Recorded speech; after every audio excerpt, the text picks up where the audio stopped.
have one? I'll just follow that one.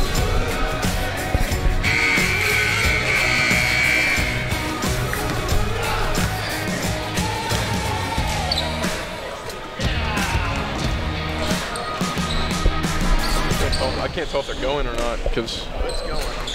Yeah.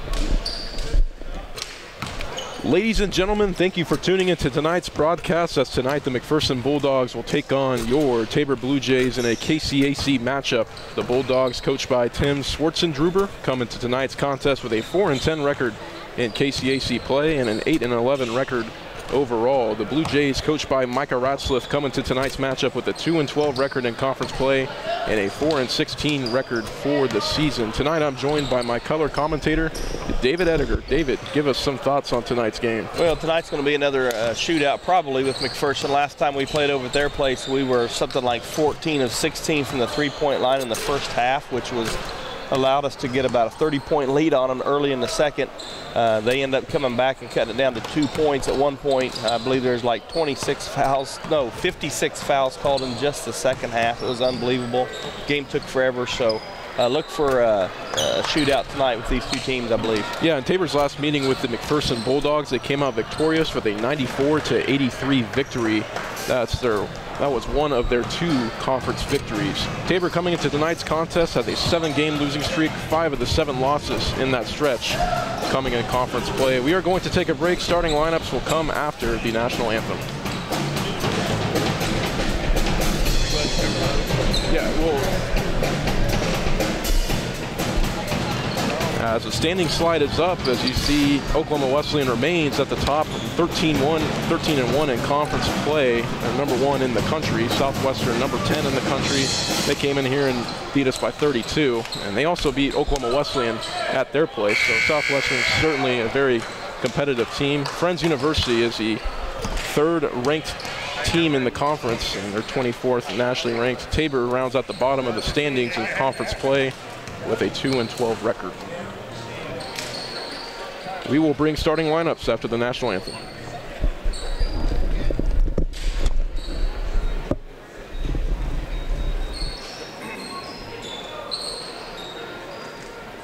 Usually they play that.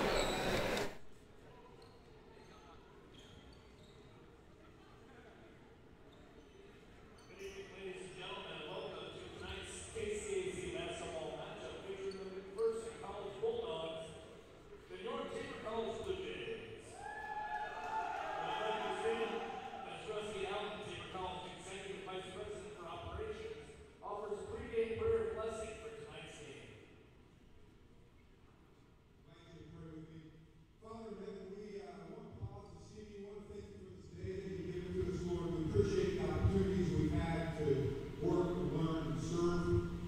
We appreciate the opportunity to enjoy competition tonight as we watch this great game of basketball, Lord. I just want to commit the players to you. I pray for a hedge of protection over them, that you keep them safe, and that you just give them the mental and physical ability to play at the top of their game, as it were, for your glory. Pray for officials and coaches that you help them see the game clearly as they make adjustments and decisions. Lord, help us all as we support our teams to conduct ourselves in speech and in action in a manner that's worthy of what you call us to, Lord. We pray all this in the powerful name of Jesus.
We are back here in Hillsboro as we will announce the starting lineups here. First for the visiting McPherson Bulldogs.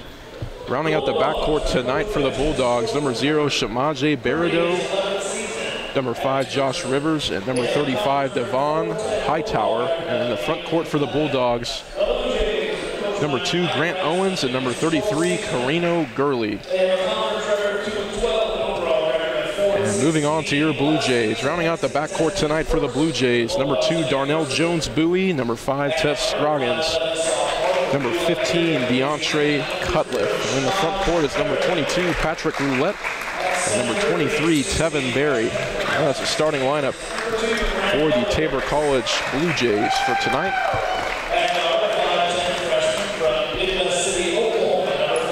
Must-win game for the Blue Jays if they want to find a way to come back in the standings in the KCAC. Let's move on to tonight's referees. As tonight's officials is Tony Brown, Tyler Burrows, and Justin Susan.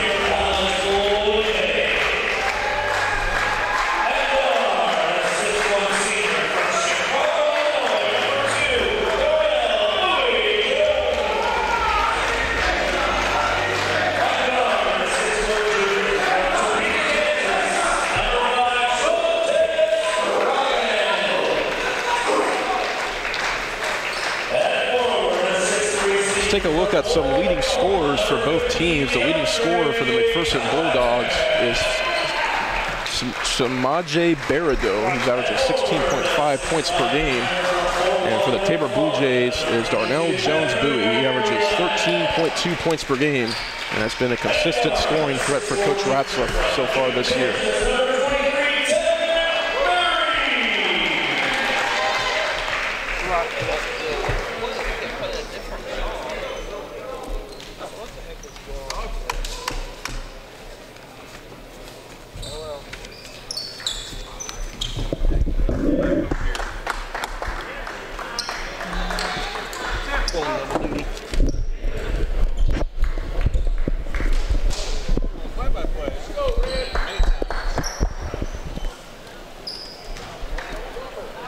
As we are about ready for tip-off here in Hillsboro.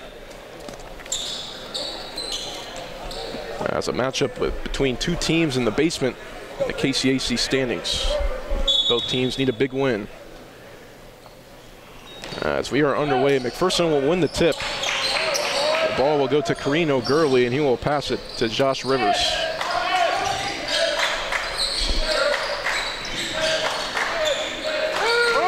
Rivers down to Gurley. Gurley bodying up DeAndre Cutliff, and it will go the other way. You know, Tabor's not big down low by any means, but Cut has done a nice job playing a little bit bigger than his frame all season for the Blue Jays, fighting on the boards and defensive presence on the inside. Yeah, DeAndre Cutliff is the tallest starter for the Blue Jays. He measures out at 6'3". As Roulette works the ball over to Tevin Berry. Berry looks like he got double teamed there for a second. Berry has a nice move into the lane, and he will get the foul called. Nice job of Berry recognizing the mismatch on the switch there, and the 33 had to come out and guard him. It was a nice job of Berry to realize that. Didn't rush it there. He's kind of slowed down, let it clear, and then blew past him to go to the bucket. Tevin Berry's kind of been in a slump offensively as of late. Great to see him get a good bucket there, as Tevin Berry will succeed on the three-point play. As the Jays are up 3-0 early on in the first half. Look for the defense here. Mike has been switching a lot between the zone and the man. Looks like he's starting in the man right now. Micah Ratzlaff has done a very good job all year at switching up looks defensively. There, it does not go the Jays' way, as Josh Rivers will score an easy lay-in for 2 points. Jones-Bowie, the Jays' leading scorer, passes the ball to Roulette, and the Jays are really working the ball around at the top of the key, and DeAndre Cutliff. That's one of the things Cutliff brings you. He can play inside a lot, and people don't know he can shoot the ball from the perimeter, but he does a nice job when he gets his feet set, knocking down open threes. Coming into tonight's game, DeAndre Cutliff has shot 31% from beyond the arc. And that will be another three-point basket made for the big man. As McPherson working the ball down low early. That ball's going to rattle out. Yeah, look for McPherson to pound it inside quite a bit on the undersized Tabor team. Jones Bowie to Roulette. Roulette working inside, and he's going to get the foul call. Not the Jays' way, though, as Patrick Roulette will get called for the charge. Certainly don't want your big man in foul trouble early. Now that looked like a clearly McPherson defender was moving on that. He slid after Patrick left the floor, but the official saw it the other way, so we'll go the other direction. Hopefully we can get a replay on that situation.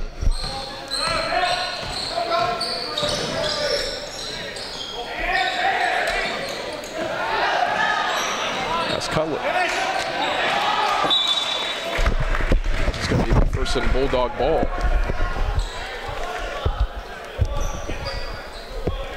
Get tight, get tight. Rivers into Gurley. Gurley to Berideau, and Berideau's shot is wide left.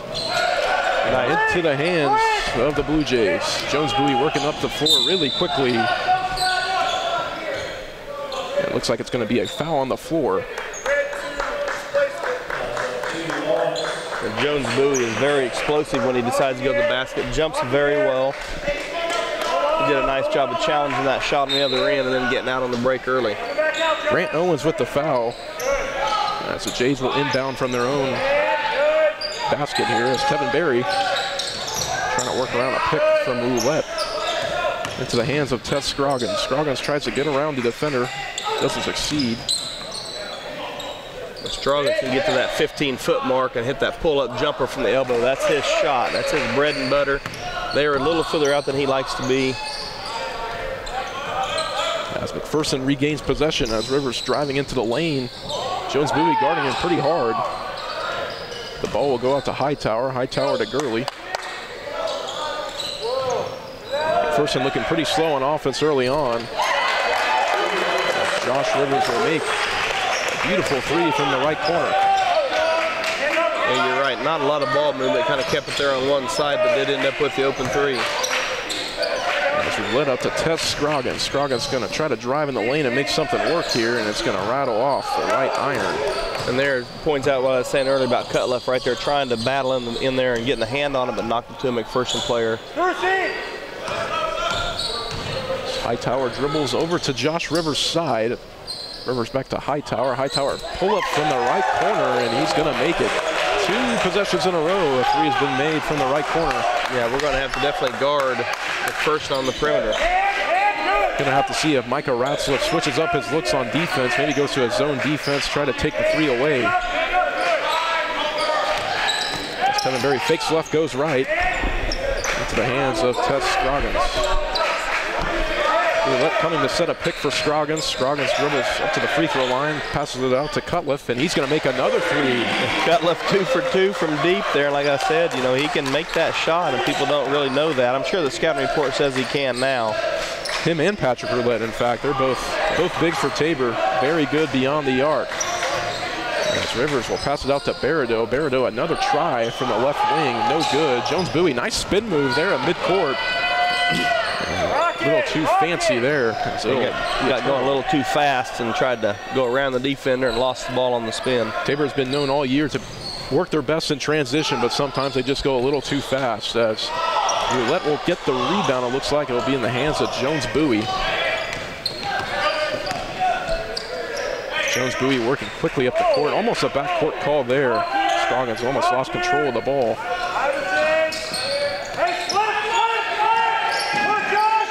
Roulette trying to go up top, and he passed that off the backboard, I'm sure, as the Cutliff was pointing up there. I'm sure that was a planned pass there.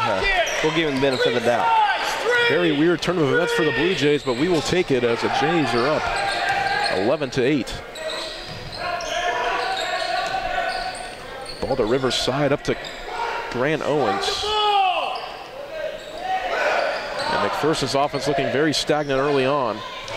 Grant Owens underneath the basket, and the layup will be good. There you just saw the size advantage. He's got probably 4 inches or 5 inches on Roulette there just by looking at him standing next to each other. And again, Tabor will battle inside, but you know it's hard to stop a person who's that much bigger than you are. Roulette at the top of the key. Pass it to Tevin Berry. Tevin Berry, nice dribble move there. Trying to get around the defender. Keep your eye on Roulette. If he gets open on the perimeter, he's another one who can make the three. That's DeAndre Cutliff, turnaround jumper from 18, no good. As the ball will be in the hands of Shamaje Berido. Reverse it. Look. Move it. Move it. One more. Come on. As Berido tries to step back. No good there, and Grant Owens just throws it up. A pretty wild shot there by McPherson. He didn't really have anything there and tried to force it up. Shot clock wasn't winding down. Just kind of an empty possession for the Bulldogs. McPherson has had poor shot selection all night so far. As Jones Bowie looks like he got hacked there on the shot. No call. Yeah, he's looking for the foul, and both teams send in a lot of subs. McPherson's got 3 here. Tabor's got, 4. Tabor's got 3. Be our first subs here with 6.5 into the game.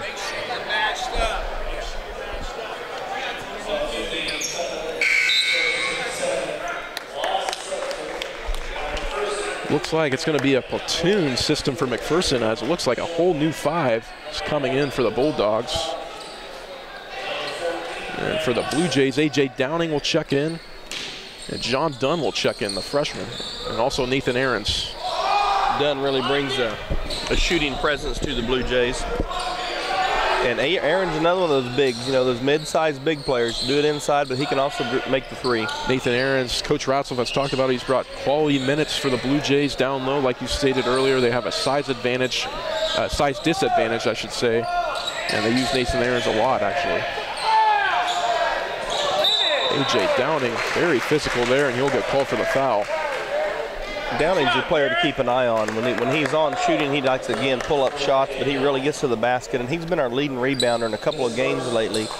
At his height, he really hits the boards well. And looking at his size, for him to be the leading rebounder in the last few games, he never takes a possession off. He always plays with a lot of energy. A.J. Downing's a fun player to watch. Well, and defensively, I watched him guard Cameron Hunt a little bit in the Southwestern game, and that's a tough matchup for anybody, but Downing did not back down from him. Yes, Cameron Hunt actually, in this building, he dropped 35 points. If he's not the leading scorer in the KCAC, he's certainly one of them. As A.J. Downing will bring the ball down the floor. Garrett Owen guarding him.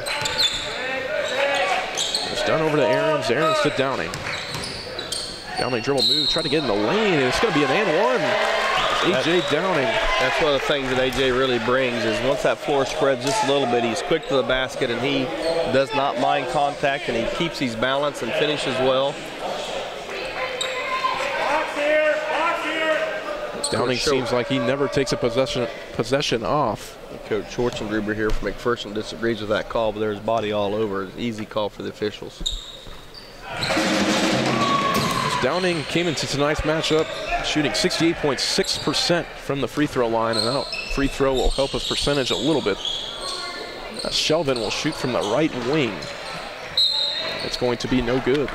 Shot challenge there by Dunn, the freshman from Alaska, but he came to Tabor via Sunrise Academy out of Wichita. And he's a freshman that has very short memory. If he misses a few, he's still going to fire it. And he's a good shooter from the perimeter. And that's what you want from a shooter. He's young too, so for him to have short memory and for him to be so young and have that confidence to shoot the 3, it's great to see from a young kid. It's Downing, another turnover for the Jays. It's been their kryptonite all year.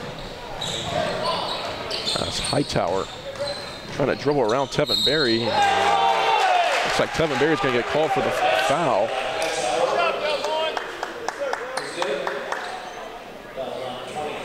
Couldn't tell if that was on the floor in the act of shooting. There was a whole lot of not much there, to be honest with you, but got the foul call, and we'll go with the and 1 here for the Bulldogs. Hightower will try to make it a 3-point play, and indeed he will.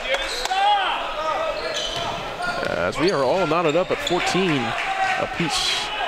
12 minutes left in the first half. It's Downing to Tevin Berry to John Dunn. The nice little 3-man weave the Blue Jays always do. Spacing was a little cramped there. Just about to say that. The Blue Jays spacing on the left side looks a little rough as Aarons will take a 3-point shot. Boy, that was halfway down. There's what I was talking about earlier with Nathan. He can fight inside, but yet he can make that three-point shot as well. The bigs for the Blue Jays don't seem to struggle with shooting the three. I think they really like to shoot the three, and I think it's a strength in their game. As Owen will try to get the ball over to Hightower. Hightower pump fake, working in the lane. It's going to be a charge, and A.J. Downing will be on the receiving end. Nice job of Downing anticipating. He was in position well before the move was made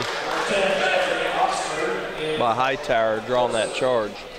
One can't argue A.J. Downing's the best defender on the team. Plays with so much physicality and tenacity, and that makes A.J. Downing a very good defender.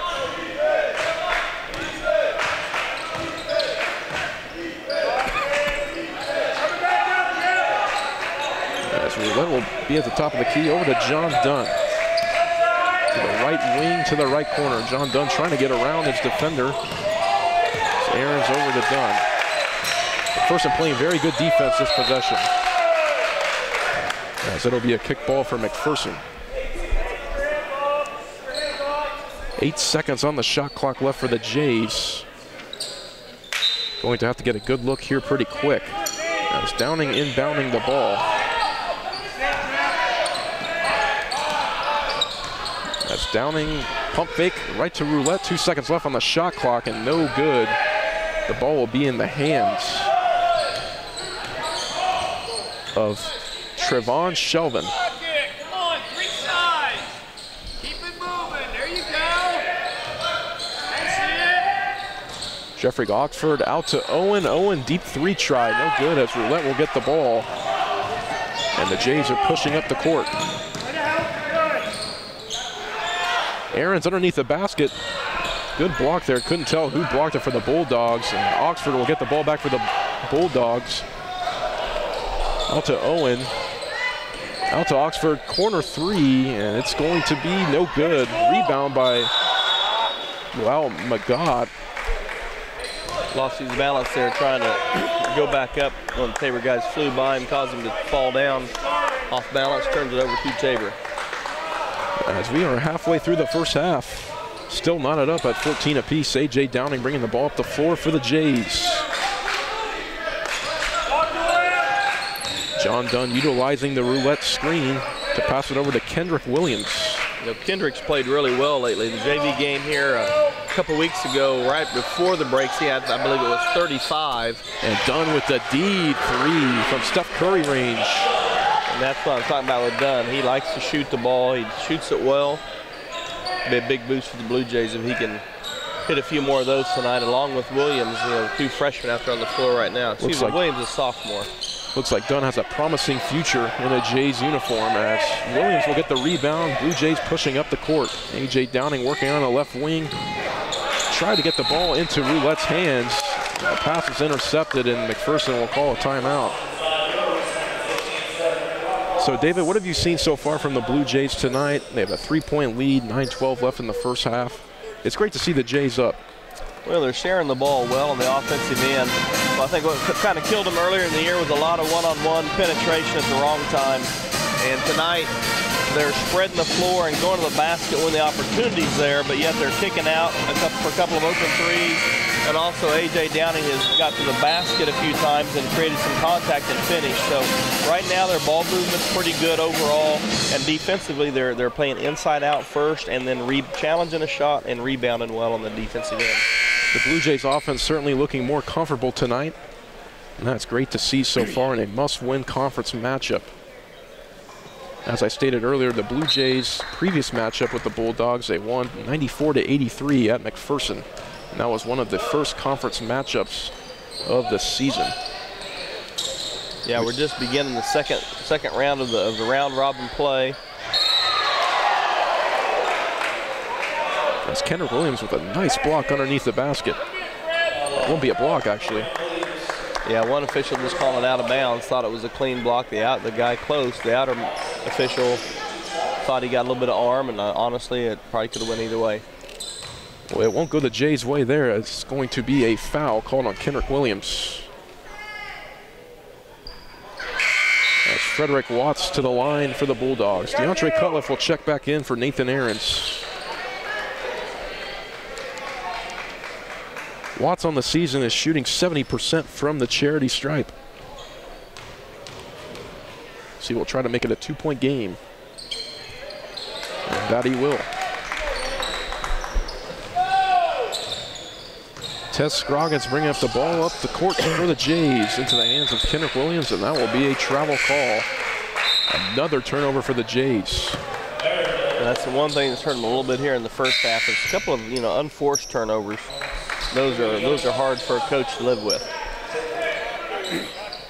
The turnover totals for the Jays all year have been certainly a struggle. Coach Ratzlaff has addressed it in numerous pregame meetings about how they have to limit the turnovers in order to compete. A nice block there by Cutliff as Dunn gets beat on the defensive end to the basket. Cutliff comes over and takes care of it for him.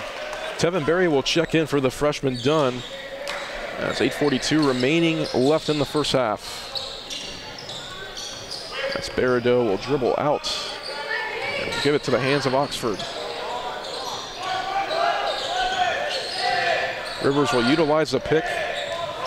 Ball down into the hands of Watson. It's going to be another charge. A nice job by Cutliff. Anticipated the baseline move. Definitely had his feet in a good defensive position. Shoulder was lowered, and he hit Dontre pretty hard, knocked him down. Certainly positive to see the Jays being on the receiving end of 2 charge calls in the first half.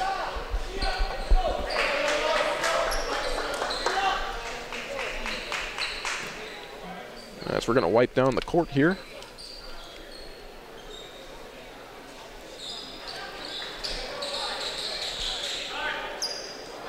Would like to thank the Tech crew tonight, Reuven and Michael. They've done a great job all year. Marshall, not Michael.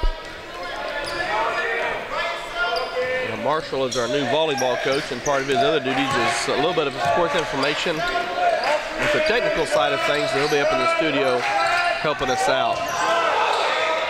It's going to be exciting to see what he can do with that volleyball program. Chris Glanzer's done a great job all year also in the Tech department. As Berideau has the ball on the right wing. Into the hands of Watts, and he will make the layup. Difference there. Same player on Cutliff. That time he kind of stayed more vertical and bumped into Cutliff a little bit instead of lower that shoulder. That's going to be a no call every time. The Bulldogs are playing much better defense after the timeout. Tevin Berry trying to drive in the lane. No call there. Looks like there's maybe a little bit of contact. Rivers out to Berideau, and he's going to travel. Shoot the ball, Steve! Shoot it! Yeah, he had a 2-on-1 at the rim. And there he made the kick out, clear across the lane, clear out to the other side of the floor for the 3-pointer. Just poor judgment there by McPherson. As Tess Scroggins out to Cutliff.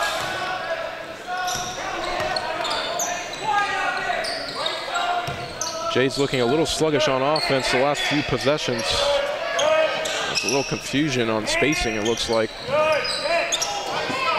You're up to Jones Bowie. Bowie using his athleticism to get to the rim, and he will miss the layup. And the official puts his arms up like straight vertical. There was an awful lot of body on that.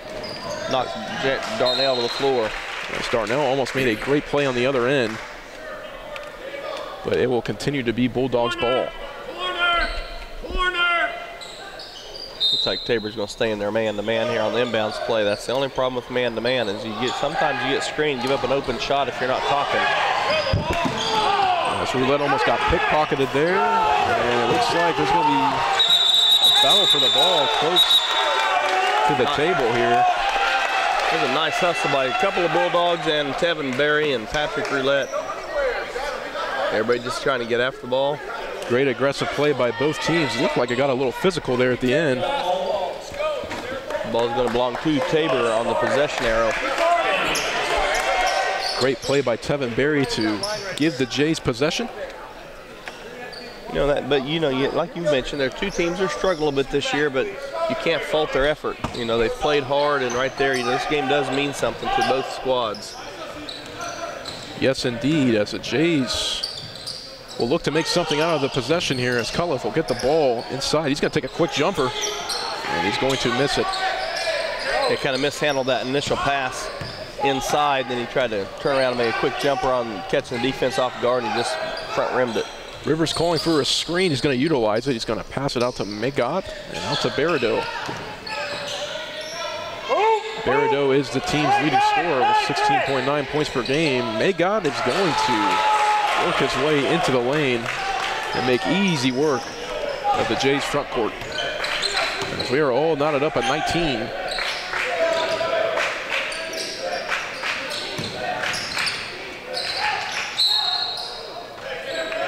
Going to have a hold there as they had a switch, and Roulette's on the block with a smaller guard on him. Ball was coming in. He knew if Patrick caught it, probably what he's going to do about to stop it, so he went ahead and pulled him down. As Josh Rivers will be called with the foul, it will be his first personal. As Scroggins will inbound for the Jays. Out to Jones Bowie, fakes one way, goes the other. Out to Culliff, to 7 Berry.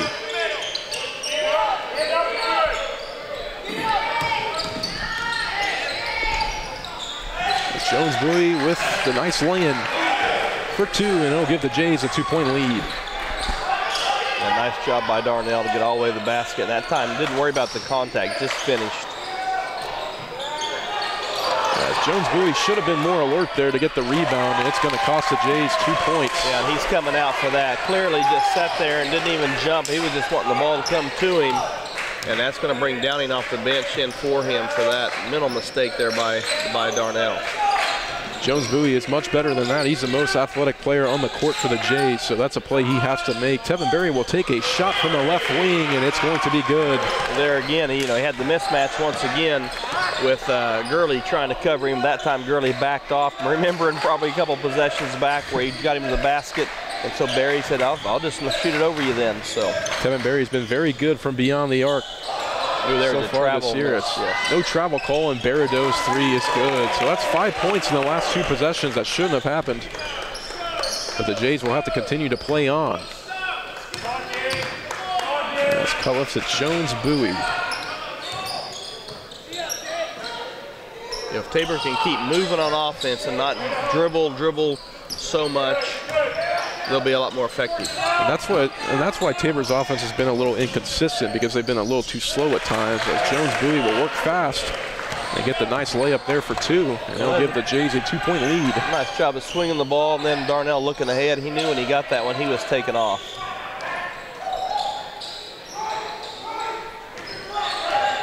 Berideau 3 from the right wing, no good. Jones Bowie tries to get the rebound. Tabor kind of got away with one there as Scroggins was trying to go underneath that screen, it looked like. Then he's trying to go back over the top on a shooter. You can't go underneath the screen or they're going to hit those on you unless you're really going to hedge hard at them. As Coach Micah Ratzlaff's going to call a timeout. We're going to take a break. We'll be right back after the break.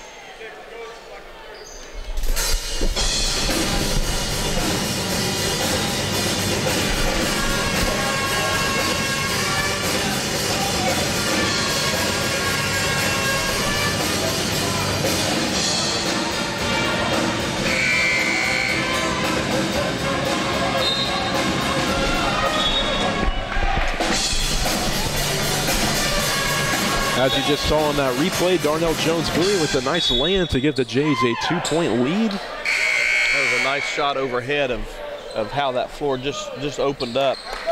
Again, Tabor swung the ball well, got to him in the corner, and he was looking ahead, as good basketball players do, and knew what he was going to do once he had the ball, and he just went right to the basket. Thanks to Reuven and Marshall for the awesome shot, as we will move on and continue the first half as A.J. Downing will have the ball, and he's going to give the ball to Patrick Roulette.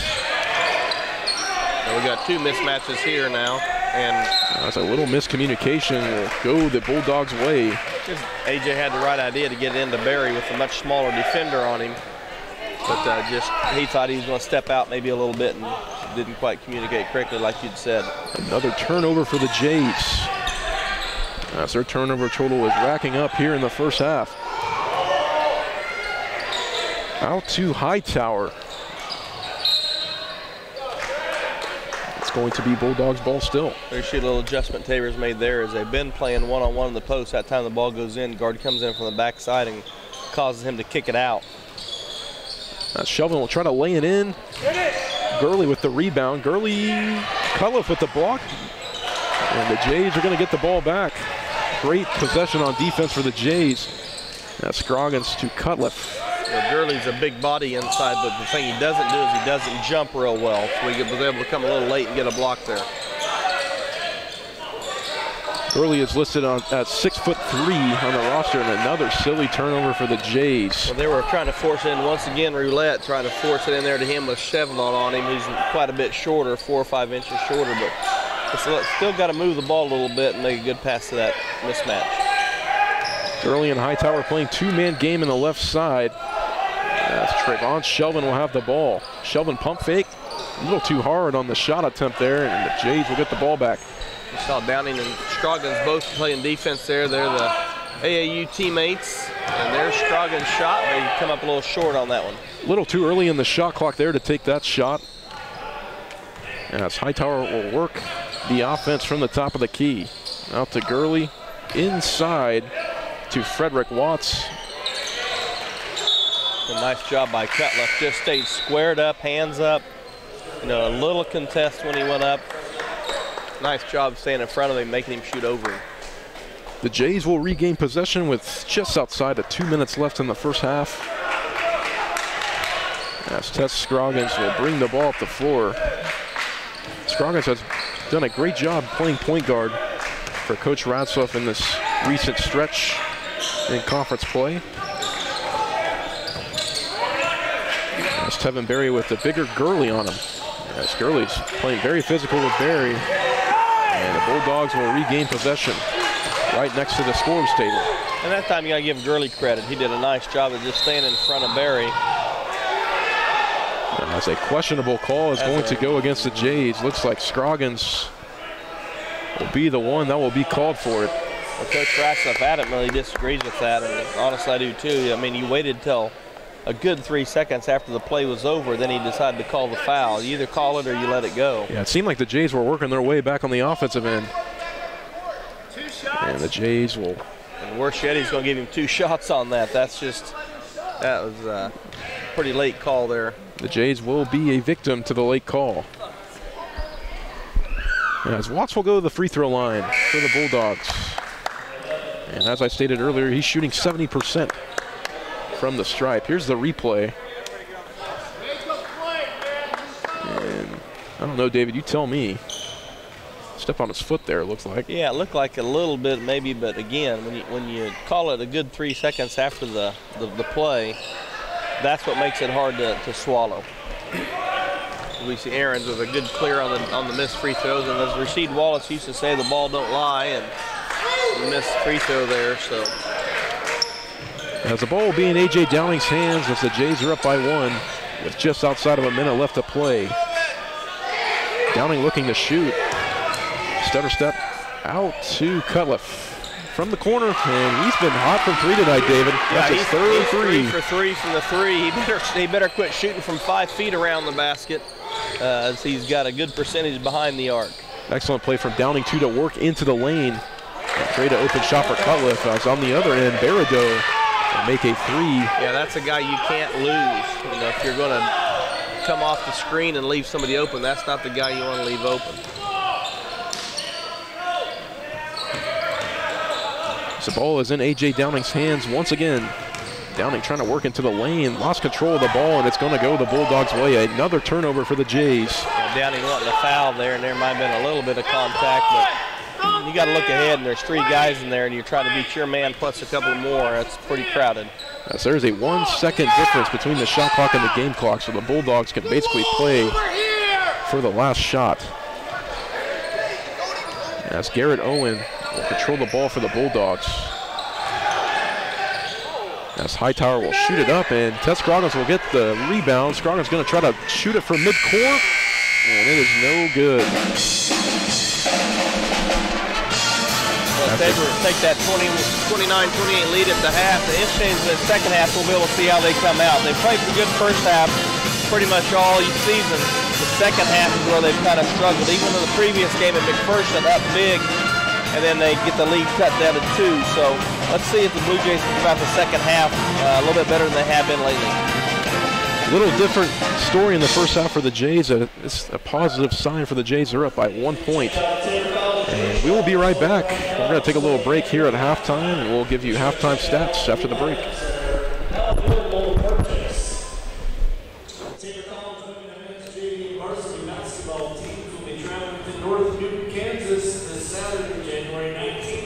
Play Bethel College Pressures. The women's JV game begins at 12:45, followed by the men's JV game at 2:45. The women's varsity game is at 5, followed by the men's varsity game at 7.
Threw me off when you were talking about Kendrick Williams. I was trying to watch the game. I was like, oh. I didn't want you to say I was just like, oh god. the wrong thing. Yeah. That happened to Charles and I too last game. I said the wrong name.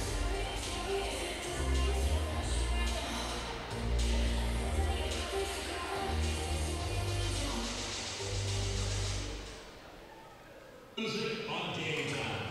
The score of any athletic event is generally forgotten over time, but the actions of the players, coaches, and spectators are remembered. When you attend a sporting event, think of how history will remember you. Show your good sportsmanship, the right way to play and watch the game. We've got more great game day music coming up on Game Time.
As we are back live here in Hillsboro, as halftime score is the Jays are up 29-28. Let's go over some first half statistics as Samaje Berido is shooting 2 for 4 from the 3-point line. He has a total of 6 points. Josh Rivers, 3 for 3 from the field. He has 7 points. Those are the leading scorers for the Bulldogs.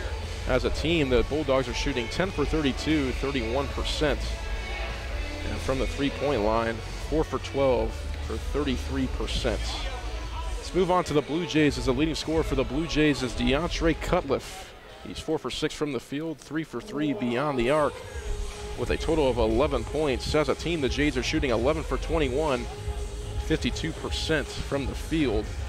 And from beyond the arc, the Jays are scorching hot tonight, shooting 5 for 7, shooting 71% from beyond the arc. The Jays have 11 turnovers, so look for them to limit the turnovers in the second half.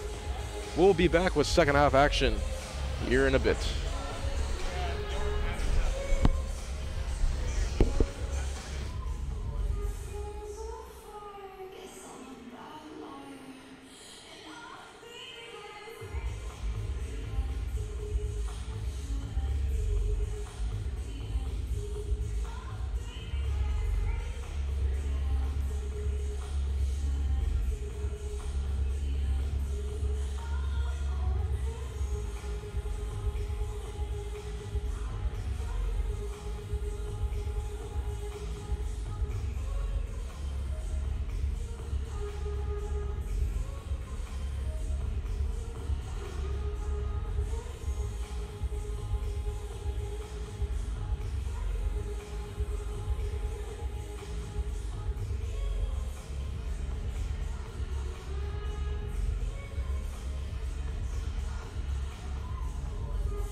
are back here in Hillsboro as we are a minute away from the start of the second half. The Jays are up 29-28. As you can see on your screen back at home, we have some highlights from the first half.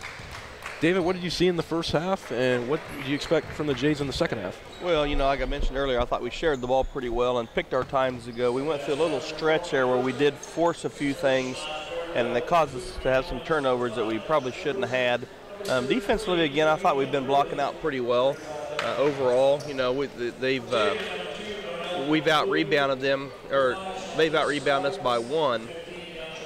We got to keep fighting there and keep them off the boards. They do have a few more offensive rebounds than I thought, but we're going to give up a few rebounds with our size differential. McPherson had 4 second chance points in the first half. The Jays are going to have to look to limit that, and the Jays are also going to have to limit the turnovers, as they had double-digit turnovers in the first half with 11.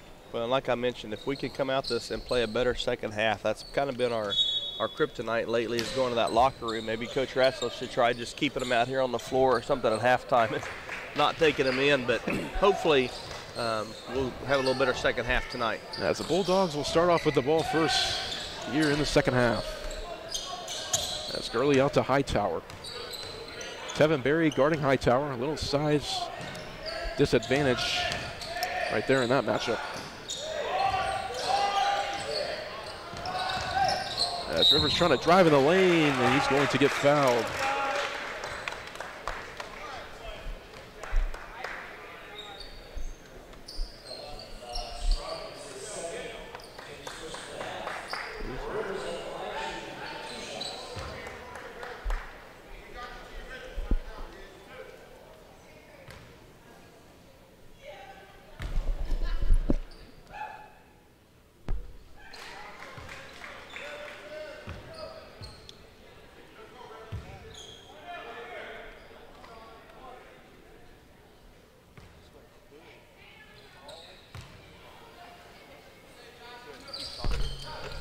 Josh Rivers, the freshman from Midwest City, Oklahoma, will tie the game with the free throw there. Tess Scroggins bringing the ball up the floor for the Jays. Scroggins, nice dribble move there, and he's going to make the jumper from 15 feet away as the Jays are up by 2.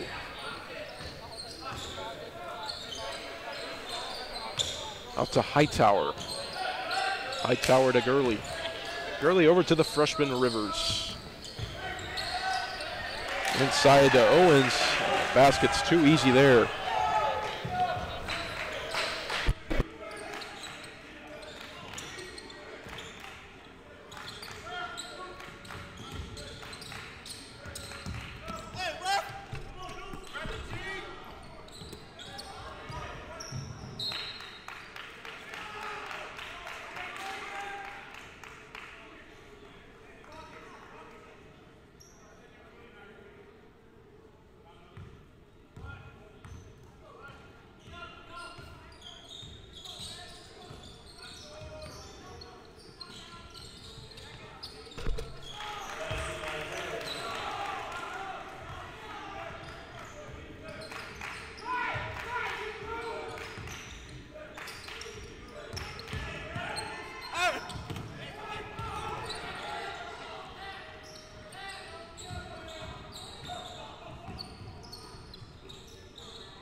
back with you, I believe, here, Joe. Can you hear me now, Joe? Yes, we can. All right, I think we're good. Little technical difficulties there in the middle of the game as the Bulldogs regain the lead 39-38. This is a commercial for don't use Duracell, because I think that's what happened is now we plugged her in and we're good to go. So. Well, we are back as Tevin Berry.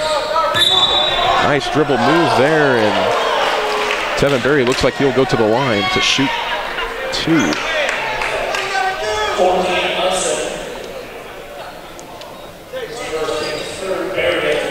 Yeah, Berry with a nice strong drive to the basket.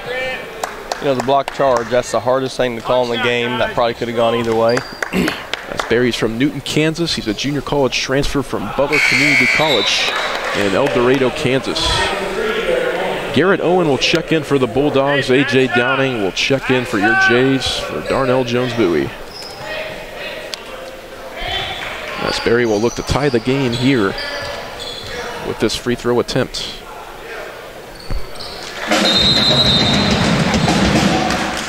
As Coach Ratzlaff will call a timeout, and so will we. We'll be right back.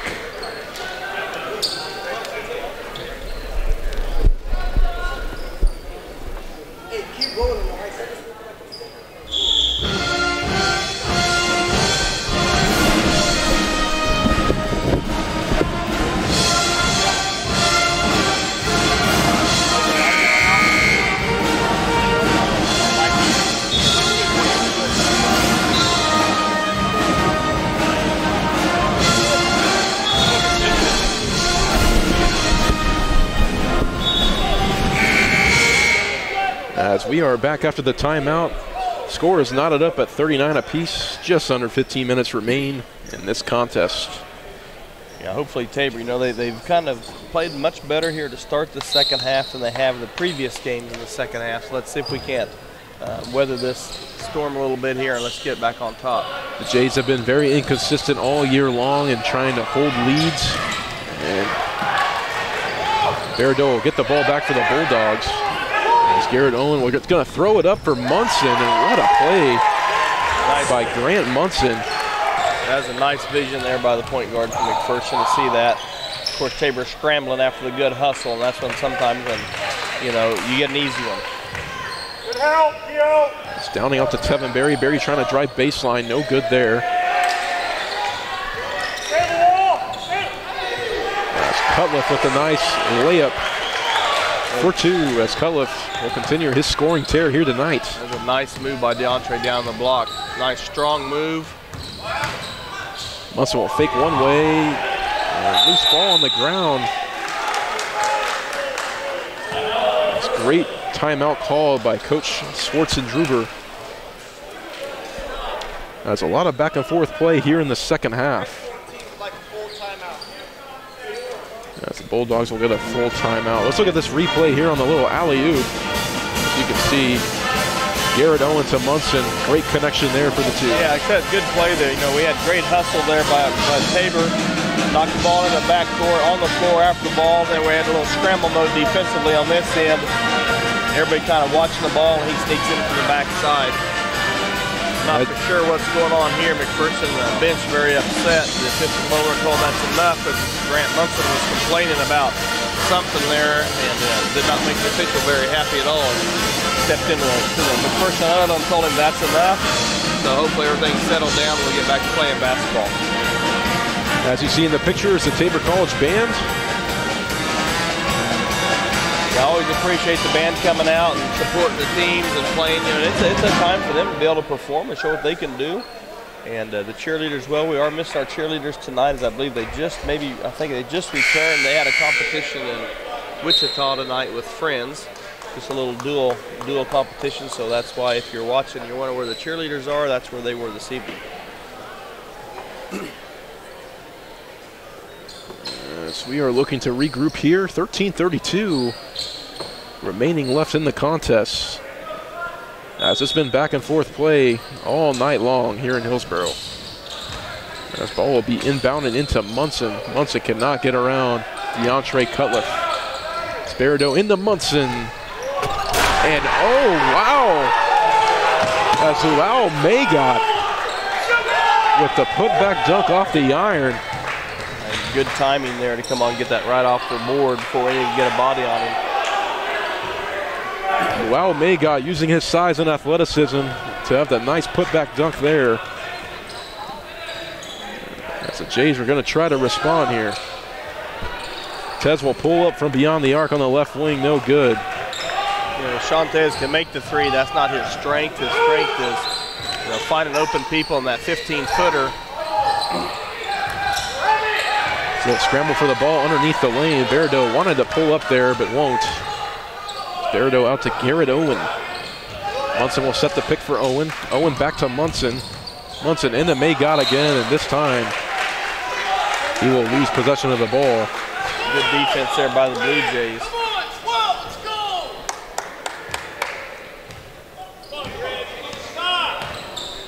Coach Ratzlaff telling Tess Scroggins to get some movement on offense, it looks like. Yeah, McPherson now in a 2-3 zone. Tabor's going to have to be able to knock down a jumper or two. Cutliff in the roulette. It looks like two Bulldogs there on the block attempt, on Roulette's shot attempt. As Shamaje Berideau is going to get the double team. He'll pass it out to Magot. Could have been a travel there. It looked like he got a little happy feet. Might have drugged that Munson is no good from 25 feet. Seth Scroggins out to DeAndre Cutliff. You know, you don't want to just settle for three-pointers against this zone, but you got to make a couple to get them out of this. You know, if you can get the ball inside and suck everybody in and maybe look opposite for an open guard. Good look there nice by job Downing. There.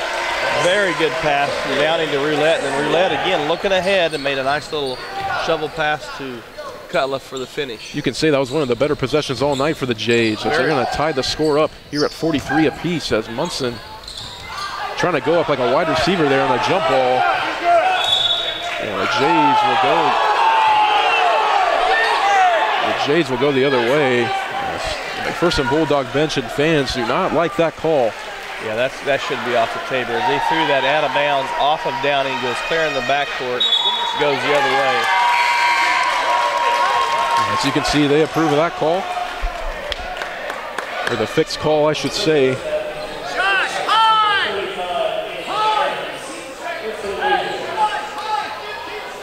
The good thing to point out is their shot clock's been cut in half because nobody had changed possession there, so they're down to 10 seconds now on the shot clock. McPherson's going to look for a quick shot here. As Rivers trying to work around the Blue Jay defenders as Magot trying to get another putback layup, and he will. Well, that's somebody we're going to get off the boards if we're going to want to win this ball game.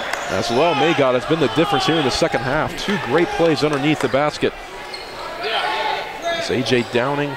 Blue Jay offense looking a little slow here as of late. A.J. Downing will pull up from the left wing. No good. Off the back iron. Yeah, A.J. needs to follow that shot. You know, after he shot that, he would have went after it. He would have had it right there. And into the hands of Grant Munson. Munson to Magot to Rivers.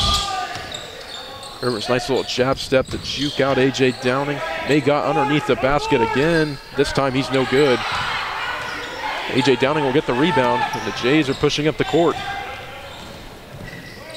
First, you know, doing a good job of getting some guys back, making it tough for the Blue Jays, getting an easy one, but Roulette with the jumper, and he can make that shot.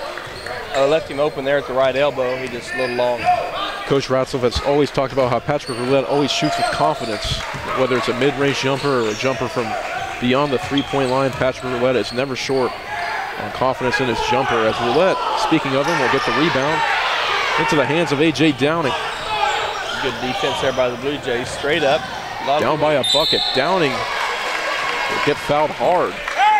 You know, a lot of people say, oh, you can't move, and that you can move when you're playing defense and draw a charge. You can jump with the principle of verticality. You can jump from the floor to the ceiling, you know, as long as you go straight up.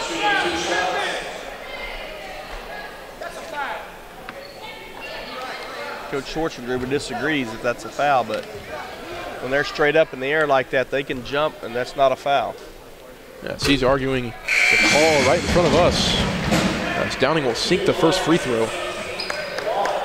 Down by 1 point. Downing is shooting 68.6% from the free throw line entering tonight's contest.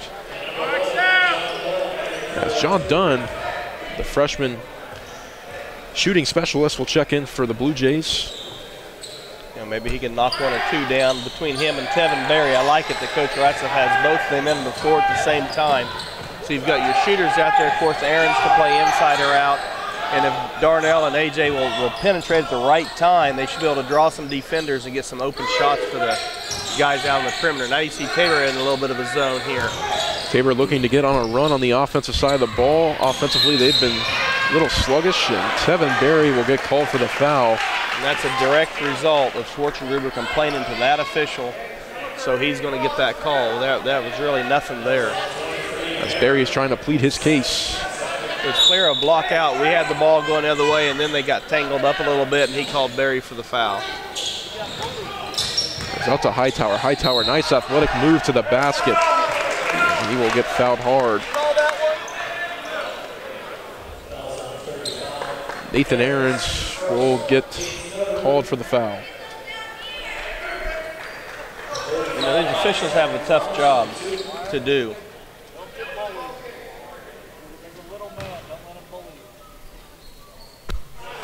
As Hightower will sink the first one. Hightower shooting 68.3% from the free throw line thus far this season.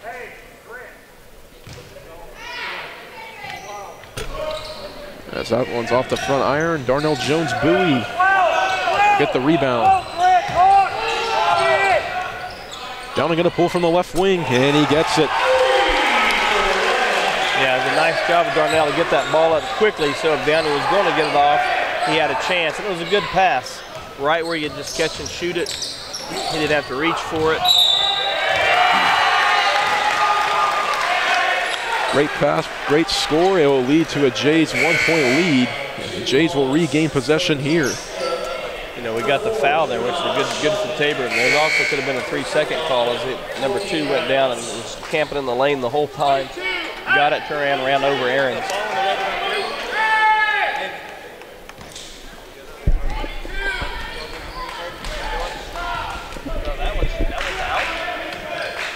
As Jones-Bowie will dribble the ball up for the Jays, Downing to Dunn.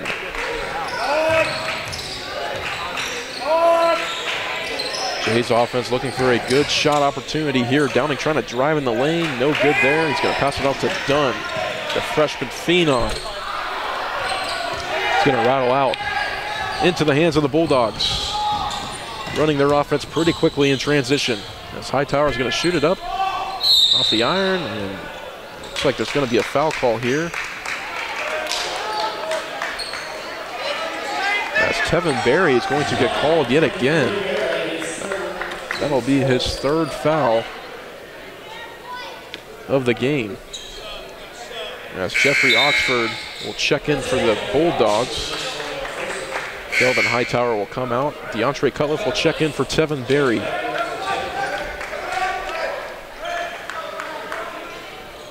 As the Bulldogs underneath the basket here, working off their baseline set. Oxford passes right into the hands of Watts. And Frederick Watts with the easy layup to give the Bulldogs the lead.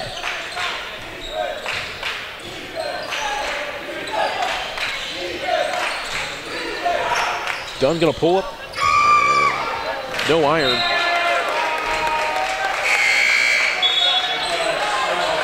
As he will sub out for Tess Scroggins. Just under 8 minutes remain here in this game. That's a lot of back and forth play here in the second half. All game, I should say. As Oxford works around the double team, Munson wide open underneath the basket. And Tess Scroggins could not recover there. As the Bulldogs up by 3.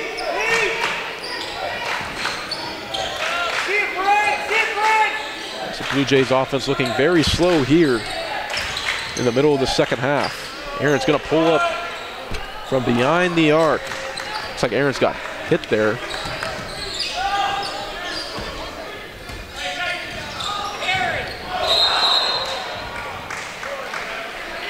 As the Jays will regain possession. As Coach Micah Ratzlaff will call a full timeout. Down by 3 points with 7:09 left. We will take a timeout too. We will be right back.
As Micah Ratzlaff called a timeout for the Jays, they're down by 3 with 7:09 left. David, what do you think they have to do to get back in this ball game and eventually win? Well, they're going to have to solve that zone. The first thing they have to do offensively so they get some easy buckets. And defensively, they're going to have to do a little bit better job on the boards. They're giving up too many offensive rebounds and putbacks. You know, we've seen a dunk, another putback. So we're going to have to make a good effort where everybody blocks out, not just one guy inside. Absolutely. Al Maygad, the junior forward, 6'5" from Tucson, Arizona, has been a big problem with those putback dunks and layups. You know, he's not a very strong kid. It doesn't appear. He's pretty thin. If we get a body on him and really get physical with him, getting him off the boards, I think we'll be okay. As we are back in action, it's just under 7 minutes remain. A.J. Downing trying to drive in the lane, and it looks like he got shoved to the ground there. Yeah, he kind of got arm around him and pushed down, but no call. No call there. Munson driving into the lane. No good, and Nathan Aarons gives up the ball there to the Bulldogs. What looked like to be the Blue Jays going to transition. Three-pointer by Trayvon Shelvin. That could be a big possession. As we had it, he tried to outlet it too quickly, put it right in the hands of a McPherson player. And now we see McPherson going back to the man. As the Bulldogs will double their lead on that three-pointer. And another call goes the Bulldogs' way. Yeah, that one I don't agree with at all. Definitely sideways. Maybe we can get another look. I'm not sure. But Munson appears to be in some pain. He got the worst end of that, that's for sure. You know, this is a really critical juncture for the Blue Jays right here. Have been empty a few possessions. Max scored a few possessions. Now the lead's at 6. We're going to need to get a stop and a score. Kind of get this stuff settled down. Blue Jays are going to. Replay of and that here's right the replay there. Right here. That's Munson. Yeah, I don't know. I don't know about that close, either. But he looked like he wasn't really there once he started his takeoff from the floor. That's Trayvon Shelvin. Wide open look from the top of the key. It's off the left iron. Out to Shelvin. That's what I talked about. You know, they would give up an offensive rebound, and they're going to get another possession to work this clock down a little bit. A few free possessions for the Bulldogs the past few minutes. As a freshman shooter, Rivers. A little miss there. Darnell Jones-Bowie. It's a nice 2. It'll cut the lead to 4. Sean Ted did a really good job of giving him the ball off the pass. All I had to do is catch it and lay it in on Darnell on the full run. Nice job running the break. As Jones-Bowie has 8 points tonight. As Bulldogs working slow in their offensive set here, this possession. Shelvin tried to get the ball into Maygott, and another turnover for the Jays. Maygott underneath, and he's going to get fouled by Roulette. The wheels are falling off for the Jays as of late. I was just going to say we had the stop, although we gave them an offensive rebound. We still got the stop. We got a bucket in transition, cut it to 4, had a stop, and then we throw it away. It's a couple costly turnovers for the Jays in the past few minutes. As Maygott will go to the line, try to extend the lead. Yeah, Coach Fox now, I'm sure, is keeping track of who we're going to need to be fouling these last several minutes here if we can't get this lead to where it needs to be. I'm not going to go into that mode yet, but you always keep track of who you need to foul on the other team. So as a team, the Bulldogs are shooting 73% from the line. So that's something to keep an eye on down the stretch, like you said. As Tess Scroggins dribbling the ball up the floor.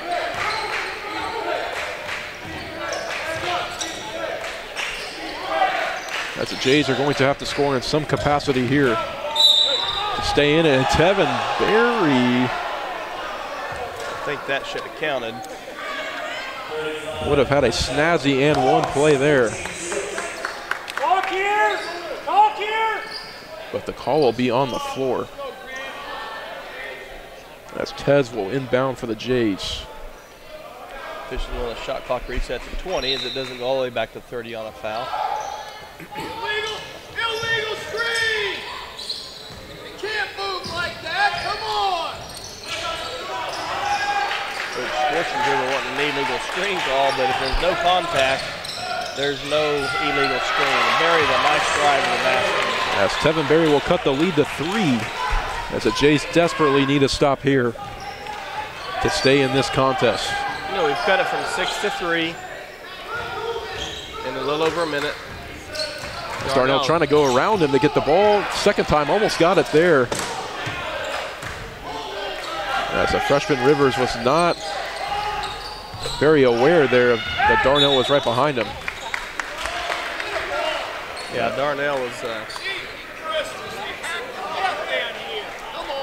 Schwarzenegger is not pleased with the calls in the last few minutes, as you can hear probably at home.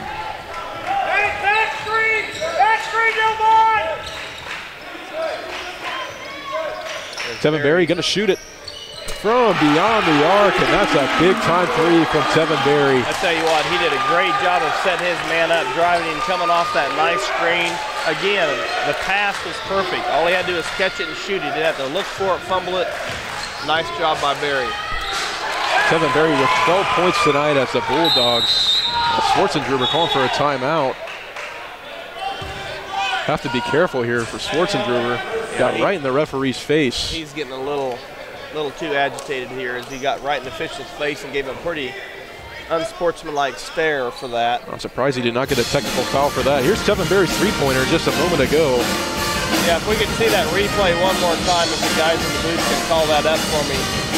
If you'll pause it right there, as you see, he drove off his man clear behind Patrick Roulette into the lane, so the guy had about 20 feet, 25 feet to recover and clearly couldn't go. And again, the pass was perfect. He just had to catch it, unload it, and nothing but the bottom of the net.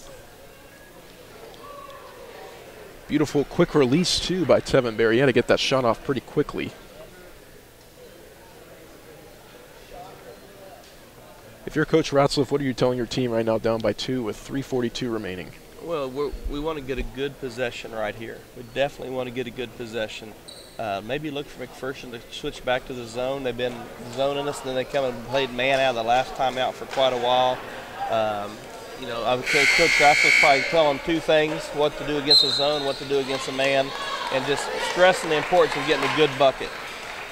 You know, you don't make all the shots you shoot, but if you get the good high percentage shot you want, that's all you can ask for. And then he's probably saying on the defensive end, guys, we've got to get a stop, guard your man, and we've got to get a rebound. As the Jays with possession here. As they need to find a way to tie the game here or regain the lead. It's Berry trying to get around Hightower. Berry, as 2 Bulldogs collide with each other, the Jays somehow regain possession of the ball. Jones Bowie gets the ball down to the wing. Passes out to Tevin Berry. Another open look for 3, and Tevin Berry. Ladies and gentlemen, Tevin Berry has come alive as of late. Now you saw that time as McPherson players out of the picture, and they're scrambling, and we get the benefit on that time of offense. Nice find. As Tess Scroggins with a nice block. As a little pushing and shoving there for Magot and Tez. Yeah, the last time we played at MAC, it got pretty testy. As Magot just elbowed Tevin Berry there. Looked incidental to me, though, as Hightower's going to take a mid-range jumper, and it's going to rattle itself in. Yeah, Tabor came all the way back, had the 1-point lead on Berry's 2 threes in a row. Now we're only down 1, 2.5 to go. Now we'll be able to just run our stuff, be patient, get what we need. Pretty close game, and the crowd is starting to get into it. Clearly a hold. Barry's lit him up for 2 in a row. Now he's getting even more physical, and now Barry comes around the screen. And clearly just a hold there by Hightower. As Delvin Hightower will get called for his 3rd foul. Tevin Berry will go to the line, and it's pretty crucial free throws here with 2:28 remaining. As Berry will miss the one that you have to make in a 1-on-1 situation. As Josh Rivers looks so poised as a freshman. Yeah, Barry not happy with himself. Comes down, claps his hands.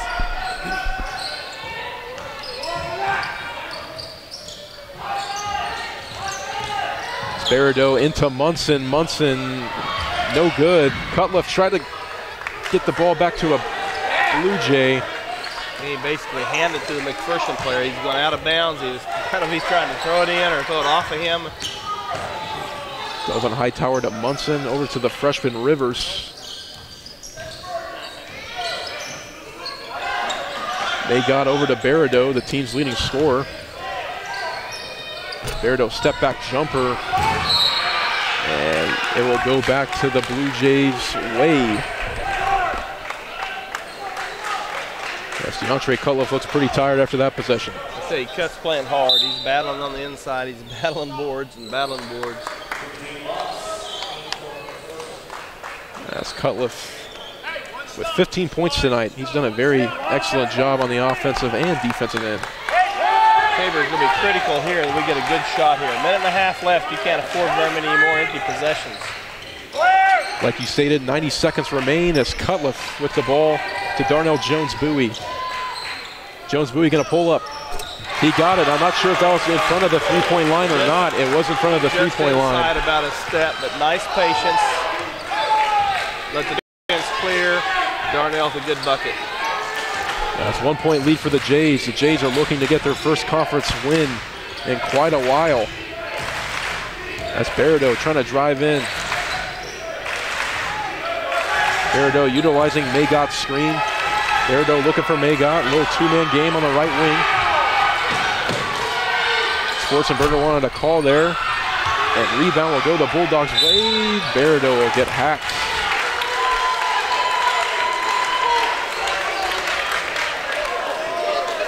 Schwarzenberger has been in the referee's ear all night long. Yeah, he's been complaining all night about just about every trip down. He's complaining about something. And I can tell you as a former coach, that doesn't do a lot of good for you all night long. I'm very shocked from the things I've seen and heard from his mouth tonight that he has not got teed up. As Berideau will sink the first one.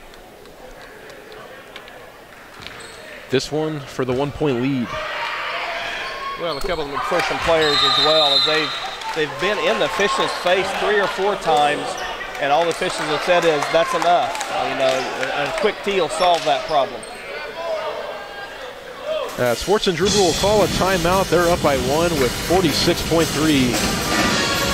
seconds remaining in the contest. Big possession for Tabor. What do you think you're going to run here? Well, again, I don't know. You know, last time they did switch back to the zone. Maybe they will this time to throw us off a little bit. You know, as hot as Barry has been, I'm going to try to run something that's going to his side of the floor, that's going to draw his defender in. You know, and maybe a high screen, clear that side, draw his defender in, and kick out for that 3 for Barry. And if they don't stop the drive, you go all the way to the basket with Darnell. A lot of options here for the Jays. They're going to need one option to work here. Guys, it is a 1-possession game. Closest game in this building I can remember in quite some time. Yeah, it is. It's been a pretty close game the whole way. You know, I think Mac had a 6-point lead here in the second half.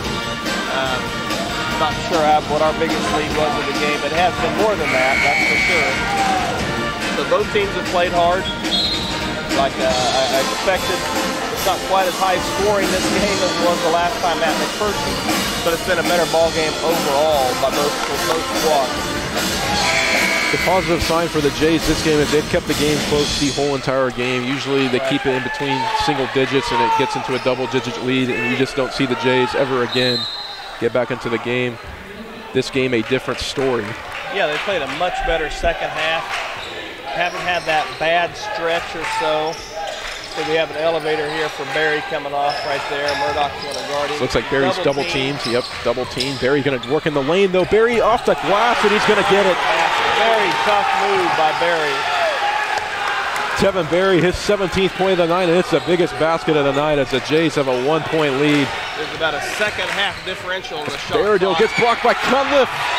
Nice job by Cunliffe, and it's really good to see him get a reward after all of his hard work and getting beat around inside. And Coach Schwarzenegger is going to call a timeout. And he's going to need it as they're going to have to find some guy to foul here. They're going to call a 30. Now, unlike the women's game, if you were tuned in earlier, well, it didn't happen tonight. Usually Coach Reed, he'll take every timeout he has so he can advance the ball in the last part of the game inside of a minute. Well, the men's game, you can't do that. So Tabor's going to have to go the length of the floor here. You know, the critical thing is here, protect the ball, don't turn it over your backcourt, make them foul you, and, you know, convert your free throws. If you're Tabor, you're probably expecting a lot of pressure here, full court pressure to be exact, as Coach Ratzlaff's going to have to design a play here to get out of this mess. It'll be interesting to see if Schwarzenegger will put the big guy over the ball. And I was thinking maybe putting, you know, number 11, Maggin over the ball, but it does not look here he's going to do that. An exciting game it has been tonight. Pretty crucial conference matchup. The ball will be inbounded to Roulette, and Roulette will get fouled. Well, and Roulette will make these free throws. He will take that long. I'll bet your paycheck on it, Joe, that he's going to make these free throws. My paycheck, huh? Yeah. Well, it's a funny joke you made there, because not making money, but if you want to pay me, that's fine. I mean, just any type of paycheck you get. But Patrick will make both these free throws. As Roulette sinks the first one. Always have to make the first one, right? That's the biggest thing. That's right. As Patrick Roulette on the season is a 72% free throw shooter. You know, now here Mike is going to call a timeout. He's going to set the situation here. And if I'm Micah, what I used to always tell my players is after he makes the second free throw, and that you'd be surprised what that does for kids. That they will go, hey, he believes I'm going to make this. So I would use that language. After he makes this free throw, this is what we're going to do. I wouldn't even put up a scenario if he misses it, because he's not going to miss it. What a game it's been. 2-point game. Jays need to extend it here to make it a 3-point game and force the Bulldogs to shoot a 3 to maybe send the game to overtime. Yeah, and if that's the situation, if we do make this and we're up 3, everybody's going to say, well, foul them. You know, I don't know. That's a double-edged sword. You know, if you foul them and they do get all of a sudden the active shooting, they're going to get 3 free throws. Or if you foul them, they make one that they miss, as long as some of these guys from McPherson are compared to our guys, and the way they've been, the officials have been worked over, you know, by Schwarzenegger, the ball comes off, goes long.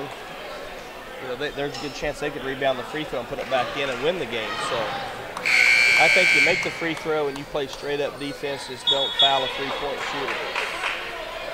Most crucial free throw of the night coming up for Patrick Roulette. That's 18.4 seconds are left on the clock. If Roulette makes this, it's a 3-point game.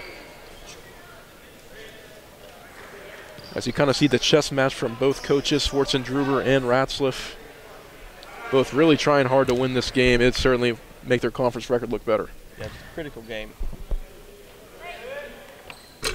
Roulette just rims it out. Patrick made a liar out of me, but it looked good. It was in and rolled out. Rivers dribbling the ball up for the Bulldogs. It's Barradill. Are they going to go for the win here? Barradill to Maygot. 2 seconds remain. Rivers from the corner, and he made it off the glass. Oh my goodness. And the Bulldogs are going to win 63-62. Holy cow. And that's where you'll come back and he'll say, oh, they should have fouled. And, you know, that's a Hail Mary bank shot from almost the corner. And that just kind of sums up about how the season has gone for the Blue Jays. And the Tabor faithful is stunned as the freshman from Midwest City, Oklahoma, Josh Rivers, will bank in the 3 to send the Bulldogs home with the victory, as the Bulldogs will move to a 5-10 record in KCAC play, 9-11 overall, and the Blue Jays, man, my heart goes out to them as they move to a 2-13 record in conference play and 4-17 overall. Here's the great play. That's Rivers with the quick release.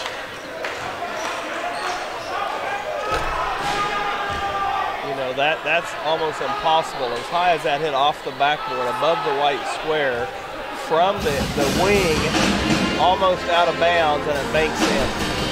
I mean, what do you do? The kid is a freshman, folks. Josh Rivers. If you don't know him now, you certainly do now. We'll come back with a little post-game wrap-up and post-game statistics. We'll be right back.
Literally, the girl is running down the court. Look at the clock behind her for some reason. Their coach is yelling, shoot it.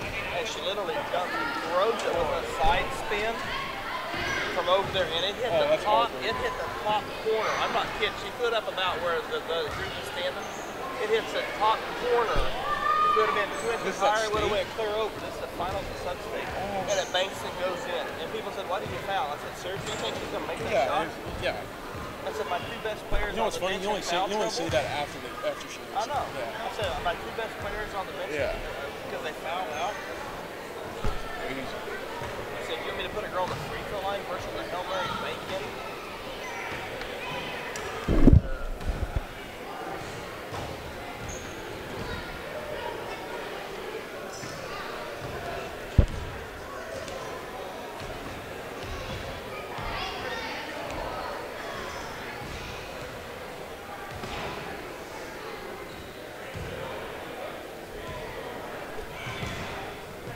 So did your one JV kid, did he quit? Did he just go to the locker room? Yeah. Well, he shot a shot he probably shouldn't have shot. Is it number 40, maybe? Kind of a big kid, beard. I think it might have been a foreign kid. But anyway, he goes to the side and makes a move, and coach is just screaming. He calls a timeout. He gets right in his face. And he's just screaming at him. What's up?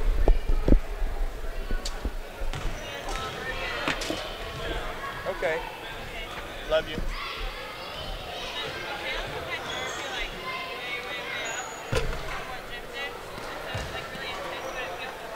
Okay. All right. I'll see you at home. Love you. Hey, you want to do these with me? Yeah. Hold on, Jeremy. I'll finish them.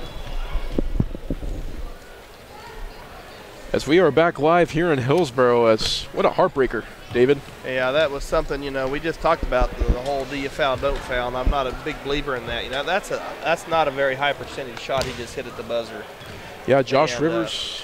There was a banked off above the white square from the corner and falls in. I mean, and a hand in his face. It's just, that's really a tough break for Coach Ratcliffe and the Blue Jays. Tough loss, but a lot of positive signs for the Blue Jays tonight. They never once were down by more than 10 points. Who are some guys for the Blue Jays that you really enjoyed watching tonight and played very well? Well, I thought a lot of different players at different times. You know, I thought AJ went to the basket well at times. I thought Tez did a nice job of distributing the ball, and he scored the ball okay as well. Obviously, you know, what he had tonight, well, he only had 4, but he had 4 assists, and he controlled the ball well, controlled our offense well. You know, Cutliff, I thought, just played his tail off like he always does, undersized in the post, battled. And then, of course, Tevin, then he got on fire there and started making some shots. So, you know, a lot of good things from different players. We put things together for a whole game a lot better tonight than we have been. So hopefully, you know, boy, that's just a tough loss. But hopefully they can come back together and say, hey, you know what, we're going to get a win on Saturday at Bethel. A lot of bright spots for Tabor offensively and defensively tonight, but the big eye-popping statistic tonight for Tabor, 17 turnovers on offense, and they gave up 15 second-chance points to McPherson. McPherson gave up 0 second-chance points to Tabor. Yeah, you know, they had 17 offensive rebounds. You know, at half, we said they had 9, I believe it was, or 8, it looks like. So they actually got more, and we said that was one of the keys the second half. They got to keep them off the boards, and actually had 1 more than they have. So, yeah, it was some things like that we just got to clean up. You know, we're probably not going to out-rebound a lot of teams because of our size. But we need to sure limit any team's second chances. We got to get every rebound possibly can and not turn the ball over. Well, that'll wrap things up from this heartbreaking loss here tonight at Tabor College. 63-62 in favor of the Bulldogs. For David Ediger, I'm Joe Baker. Thank you for tuning in.